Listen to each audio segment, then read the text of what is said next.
আসিফুর রহমান। আমি একজন বীর মুক্তিযোদ্ধার সন্তান। তো আমার আব্বা ওনাকে খুব পছন্দ করতেন। হ্যাঁ, তো এই জন্য আসছি যে আসলে ওনার পরপর সফল 3বারের প্রধানমন্ত্রী, বাংলাদেশের দূর অবস্থা থেকে ওনা বাংলাদেশকে এতটুকু পর্যন্ত আগায় নিয়ে গেছে। হ্যাঁ, এবং ওনার উপর এত অত্যাচার, জুলুম, নির্যাতন, নিষ্পেষণ গেছে। আমি জানাজাতেও ছিলাম ওনার।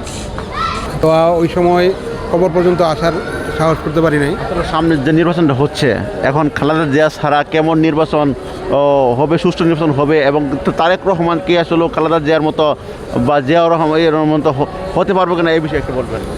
না, আসলে এটা হচ্ছে ওনারা তো রাজনৈতিক পরিবারের সন্তান। হ্যাঁ, ওনার বাবার কথা, ওনার বাবার কথা আমার আব্বার মুখ থেকে শুনছি। আমার আব্বা ওনার সাথে যুদ্ধ করছেন। আমার আব্বা ওনার ইয়েতে ছিলেন, বেঙ্গলে ছিলেন, বেঙ্গলে ছিলেন। হ্যাঁ, তো আমার আব্বার মুখ থেকে শুনছি যে ওনার খুব ভালো মানুষ ছিলেন এবং দেশে ওনার বিশেষ করে জিয়াউর রহমানের কথা বলছি। এবং জিয়াউর রহমান ইন্তেকালের পরে, শহীদের পরে ওনার স্ত্রী পরপর 3বার বাংলাদেশের প্রধানমন্ত্রী ছিলেন, সফল প্রধানমন্ত্রী। তো আমার মনে হয় খারাপ করবেন না, ভালোই করবেন।